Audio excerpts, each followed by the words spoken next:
this week said, he rolled back school lunch nutritional standards, saying that the kids just won't eat the healthy food.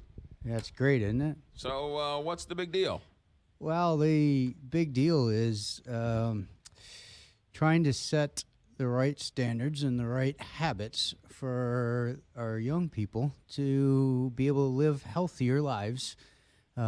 It's a funny paradox to me that we talk about healthcare and how much money it costs overall to our country. Right. But we're unwilling to actually figure out what are the long-term effects. We are so willing to just look at short-term concepts with respect to potentially it costs more money for a school district to have healthier meals than to have unhealthy meals. That translates into billions of dollars of healthcare expenses down the road. We talk about how school districts are underfunded and they have to cut out athletics or PE classes or things like that, and kids then get less exercise, are heavier, and that's, again, has been shown, and again, just shown this week to translate into big-time money, $60 billion a year from childhood obesity. That are projected expenses. So there's a study that Duke did in 2014, I think, that said that childhood obesity, is this right? Childhood obesity costs each child over the course of their life an extra $19,000 in medical costs? That's probably underestimating it, would be my guess. If we look at it, so obesity instantly translates into earlier onset diabetes and high blood pressure in so many people.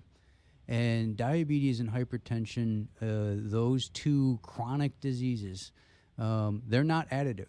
You can't just add 1 and 1 and get 2. They're actually exponentially additive. So you get 4, 8, something like that, because those things increase people's risk for developing kidney failure, needing dialysis, which costs a lot of money, potentially needing kidney transplants, and those things is why the kidney transplant list is as long as it is.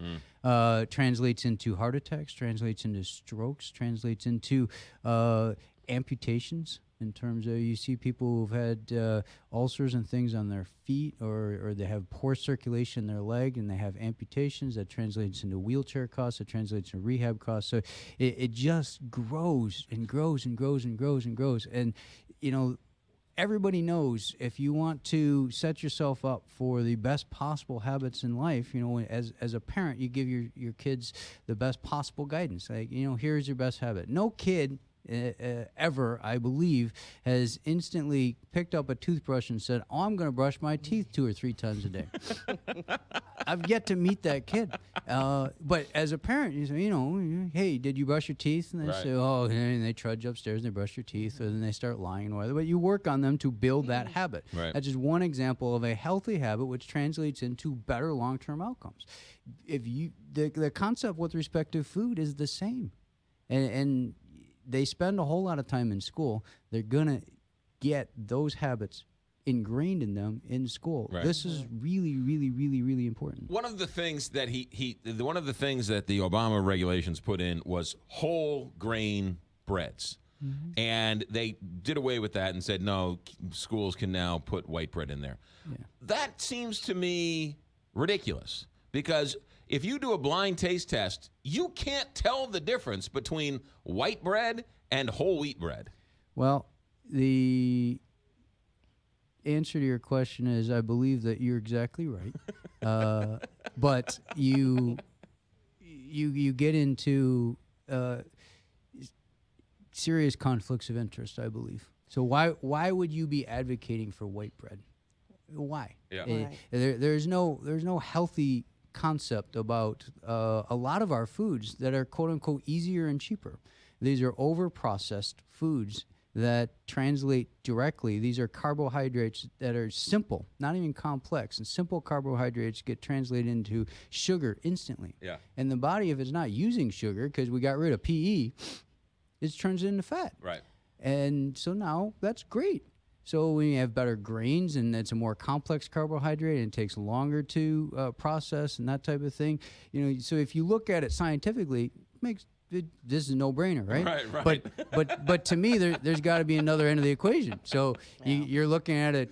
You're looking at it financially. Right. So this White House and this government has surrounded itself with business people, and they're trying to make money. Here in St. Louis alone, I don't know the percentage, but I do know that the majority, over 50% of the students in public schools are on free lunch program. 32 million kids are on school lunch program. Right. And so many of those meals that they get at school, that may be their only meal that they get. No, So- that's absolutely true. So I'm not sure if I buy the agriculture secretary saying, well, they won't eat the food if it's healthy.